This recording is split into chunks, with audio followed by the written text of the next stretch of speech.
Good afternoon. It's Wednesday, the 25th of March. I'm Erin Viner, and this is IBA News broadcasting from Jerusalem.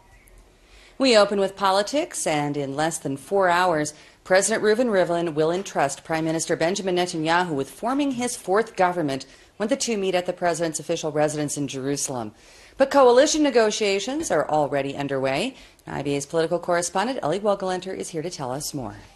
After receiving the official results of the March 17th election earlier today from Supreme Court Justice Salim Jubran, head of the Central Elections Committee, President Rivlin will host Prime Minister Benjamin Netanyahu at his official residence this evening and offer him the first opportunity to form the 34th government.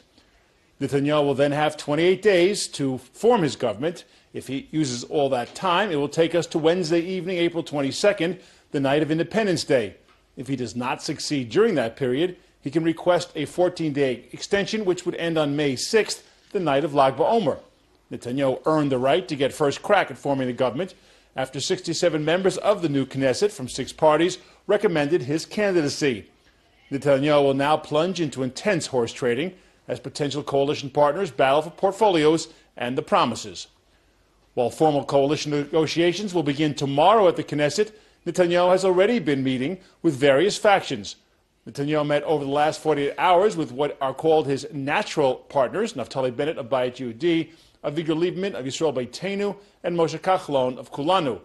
Netanyahu promised Kachlon, whom he met with last night, that he would be given the finance portfolio as he pledged before the elections. Your success is everyone's success, Netanyahu reportedly told Kachlon. The Kulanu party head submitted his other demands to the prime minister for control of the Israel Land Administration, the Housing Ministry, 2 additional portfolios, and the chairmanship of the Knesset Finance Committee.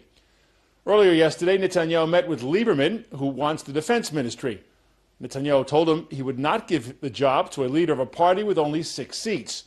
Lieberman said on Army radio that portfolios should be distributed based on skills, not number of Knesset mandates, and that he could do the job. Lieberman also laid out his party's platform, at the forefront of which is a bill to introduce the death penalty for terrorists and legislation for 90% mortgages for young couples. After meeting with all his coalition partners and hearing their requests for various positions, Netanyahu then has the daunting task of turning to his party leadership to consider their government demands. The real horse trading will then begin, and Netanyahu will have to make the tough decisions. Erin? Thanks for that report. Turning to Washington, where U.S. President Barack Obama is continuing his unrelenting criticism of Prime Minister Netanyahu. During a press conference at the White House, Obama once again chastised Netanyahu for his pre-election comments on Palestinian statehood and made it clear that he refuses to accept the premier's subsequent clarifications. Prime Minister Netanyahu, in the election run-up, stated that a Palestinian state would not occur while he was prime minister. I took him at his word, that that's what he meant. And I think that a lot of voters inside of Israel understood him to be saying that fairly unequivocally. Afterwards, he pointed out that he didn't say never, but that there would be a series of conditions in which a Palestinian state could potentially be created. But of course, the conditions were such that they would be impossible to meet any time soon. Even if you accepted, I think, the corrective of Prime Minister Netanyahu's in subsequent days, there still does not appear to be a prospect of a meaningful framework established that would lead to a Palestinian state, even if there were a whole range of conditions and security requirements that might be phased in over a long period of time. I will continue to do whatever I need to do to make sure that our friends in Israel are safe. That's what I've done since I've been president, and that's not going to stop. And so the Israeli people need to know that. But I am required to evaluate honestly how we manage Israeli-Palestinian relations over the next several years. What we can't do is pretend that there's a possibility of something that's not there. And we can't continue to premise our public diplomacy based on something that everybody knows is not going to happen, at least in the next several years. I have a very businesslike relationship with the Prime Minister. I've met with him more than any other world leader. I talk to him all the time. He is representing his country's interest the way he thinks he needs to, and I'm doing the same. So the issue is not a matter of relations between leaders. The issue is a very clear, substantive challenge. We believe that two states is the best path forward for Israel's security, for Palestinian aspirations, and for regional stability. That's our view, and that continues to be our view. Prime Minister Netanyahu has a different approach. Even staunch Netanyahu critics, such as former National Security Advisor Major General Giora Eiland, are questioning whether President Obama is overreacting to the Prime Minister's pre-election statements. Eiland now says that the American leader's reassessment of Middle East policy is based on his intentional exploitation of Netanyahu's comments, and that by overplaying his hand, Obama has ignited a backlash of sympathy for Netanyahu. IBA's Aryeh O'Sullivan asked veteran Israeli diplomat Yoram Ettinger for his take on the Obama administration's offensive.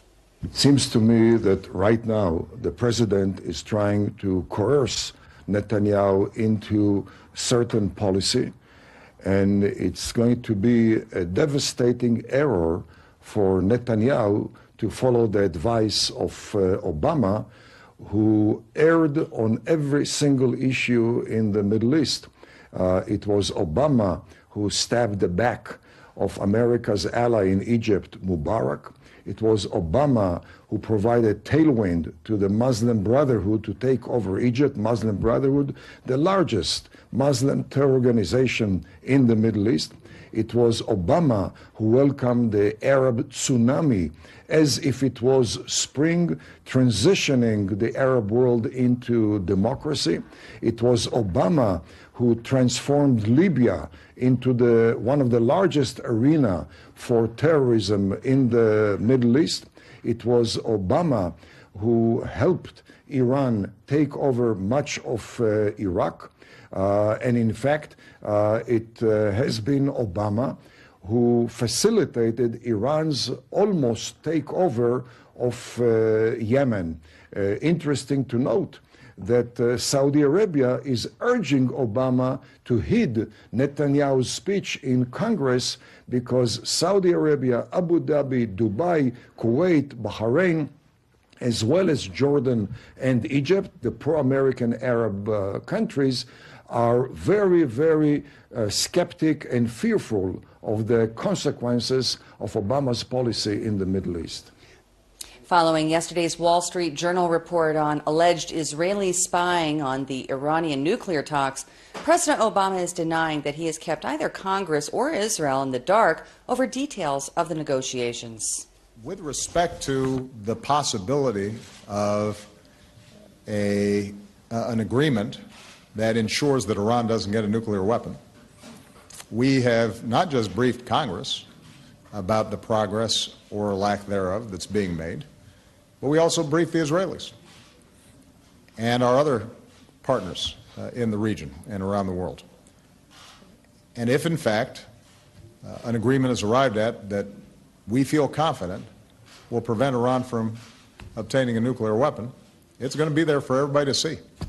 And people are going to be able to lift up the hood and see what's in there.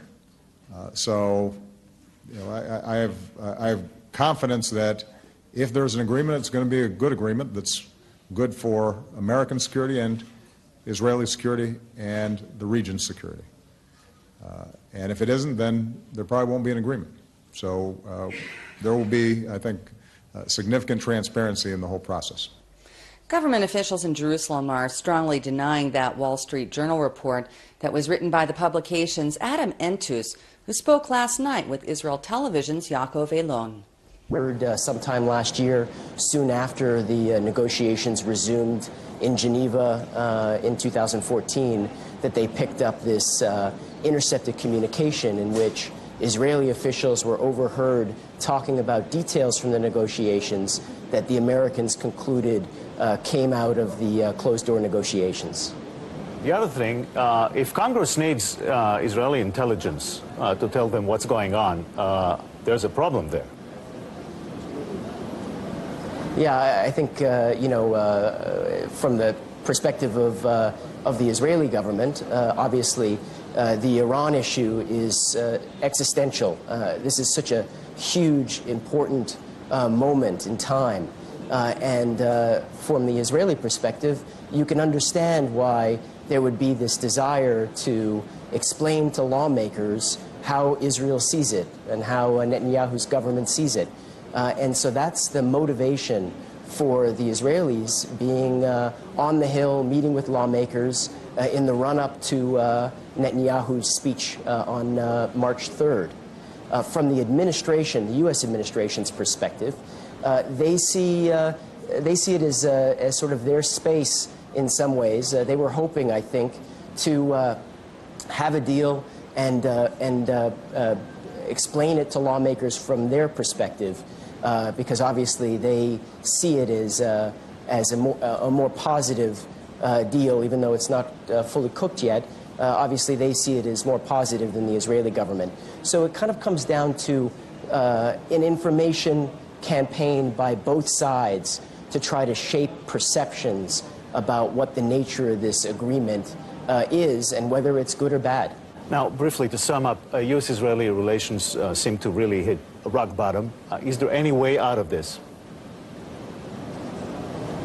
Well, definitely, as we're reaching the end game of these negotiations, both sides, I think it's fair to say, are showing the depth of their mutual distrust of each other. The reason why the Americans are spying on the Israelis is to figure out what they know and think. The reason why the Israelis are spying, maybe indirectly, through the Iranian negotiators or others on American positions, is to try to figure out what Mr. Obama thinks. Both sides really do not trust each other. Yeah. And until we reach the end of this, I think it's just going to continue to be very tense. Potentially it gets worse. Maybe both sides decide to cool it down for a while. But really, this is so important to both leaders that they're doing things, both sides are doing things and saying things that I think normally they would not do or say. In other political developments, Tzfat Mayor Ilan Shochat was elected to the Knesset, but has chosen to give up his seat in order to continue with his municipal duties. Shochat was number 4 on the Israel Beitenu list, but after facing pressure from members of the city council and his Tzfat constituency, he announced that he feels that he can make more of an impact by remaining in his current position. As a result of Shochat's resignation, member of Knesset Robert Ilitov will be sworn into office for his 4th term. Ilitov was 7th on the Israel Beitenu list, which won 6 mandates. In other news, Sarah Netanyahu drinks at least 3 bottles of champagne every day. Well, this is according to the former house manager of the Prime Minister's residence, Meni Naftali, who testified today at the start of his trial against the Netanyahu family for alleged labor law violations. Naftali is seeking hundreds of thousands of shekels for the alleged poor treatment he received and the failure to pay him for overtime hours. The Prime Minister's wife has filed an affidavit rejecting all of Naftali's claims, and she's also expected to testify during the proceedings. As rescue teams continue to scour the site of the Germanwings plane crash in the French Alps, it has been confirmed that an Israeli citizen was among the 150 passengers and crew members on board, all of whom are presumed killed. The Foreign Ministry announced that the family of Eyal Baum has been informed that he was on the budget Airbus operated by Lufthansa. The 39-year-old businessman was originally from Hod Sharon, but resided with his wife in Barcelona. He was en route to Dusseldorf from the Spanish city yesterday when the plane went down for reasons that remain unknown, although investigators say that it does not appear to have been caused by a terror attack. One of the aircraft's black box recorders has been located and is being examined. Air safety experts are focused on the cause of the deadly accident, as well as why the crew failed to communicate any problems to air traffic control. Yemen officials are denying reports that President Abd Rabbu Mansour Hadi has fled the country. The leader has been taking refuge in his palace in the southern city of Aden, and officials say that he has no plans to leave.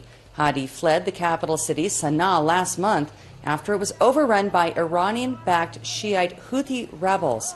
He's calling on the United Nations Security Council to pass a binding resolution asking countries to provide immediate support to protect Yemen and deter the Houthi aggression. And the Yemeni foreign minister today made another appeal for Arab military intervention to help save the country. A plane load of Ukrainian Jewish immigrants have fled the war in their homeland and arrived in Israel in time for the Passover holiday of freedom. The majority of the 110 Jews are refugees from war zones in eastern Ukraine, including a widower whose wife was killed in a rocket strike that hit their home. More than 6,000 people have so far lost their lives in the conflict. The International Fellowship of Christians and Jews organized the special flight as part of the group's efforts to step up evacuation efforts. Over the past 3 months alone, the IFCJ has rescued and transported 560 newcomers from Ukraine. Once here, the fellowship provides them with monetary assistance in addition to the regular benefits that they receive from the Ministry of Absorption. After a 20-year battle with real estate developers over an area of land in Jerusalem, environmentalists won their case, and next week, the Gazelle Valley will be open to the public. IBA's Ario O'Sullivan got a sneak preview and filed this report. Jerusalem is built up to almost the last centimeter, but between the apartments and traffic-laden streets is a quiet oasis. There are not many gazelles left in this park here, but the safe haven that's being built here is a victory for the environmentalists and those with enough vision in the city to say that you should not build on every single plot of land. In the 1950s and 60s, this valley was covered with orchards of Kibbutz Ma'aleh Hamisha and Kiryat Anavim, and the residents of the capital would enjoy the fruits. The indigenous gazelles would roam free, but then urban buildings started to crowd them out. The orchards were uprooted, and real estate developers set their eyes on the lands. This is public open land, and public open land has many services, one of which is enabling people to enjoy nature, open air, quality of life right next door. And when this battle started, nobody believed that this could actually happen, that the citizens of Jerusalem can oppose a plan similar to the one behind me, Holy Land Project. And to the surprise of many, the battle succeeded. Residents of the neighborhoods battled the building plans. They watched monstrosities like the Holy Land complex go up, but they kept up their fight to prevent 2 rows of apartments, a skyscraper, and an industrial zone go up in the valley. They won, and the preserve has been etched into law. What we're actually going to open at the end of this month is a beautiful park that includes a herd of gazelles, one of which is the remaining gazelle from the original herd. Now we're actually bringing in some newcomers, mainly from zoos, because we want to protect gazelles outside. We cannot take them from the wild.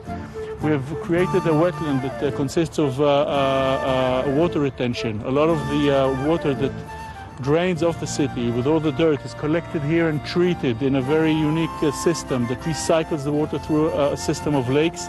And at the end we get pure water, beautiful habitats, wetland animals such as dragonflies, birds, and of course there's a recreation of this typical Jerusalemite woodland just behind me with the terebinth trees, an open woodland that once bears roamed here and deer, but today it's for people and gazelles, a meeting point. The park opens for Passover. It'll be open from dawn to dusk and be free of charge, but there's no guarantee you'll actually see a gazelle. You have to think like a naturalist, behave like a naturalist, respect nature. And if you do so, you'll come early in the morning because the park opens sunrise. You can borrow a pair of binoculars and a little field guide. Walk along the paths, keep your eyes open, and then you'll see the gazelles. Aria O'Sullivan for IBA News. Kol hakavod, as we say in Hebrew. Great decision. And now taking a look at local finance, and the shekel today lost strength against all major foreign currencies, while share prices and the Tel Aviv Stock Exchange put in a mixed performance. Here's a look at the afternoon numbers.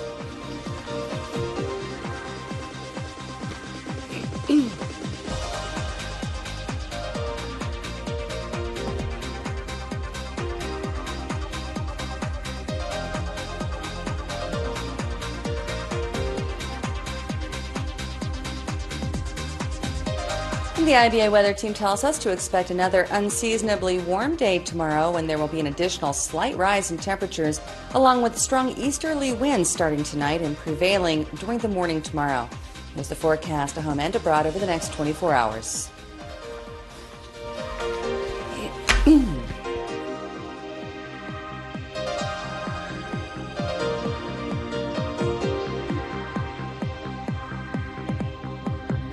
Thank you for being with us this afternoon. I'll be back at this desk tomorrow to bring you the latest breaking news from Israel. I'm Erin Viner, wishing you a wonderful evening and shalom from Jerusalem.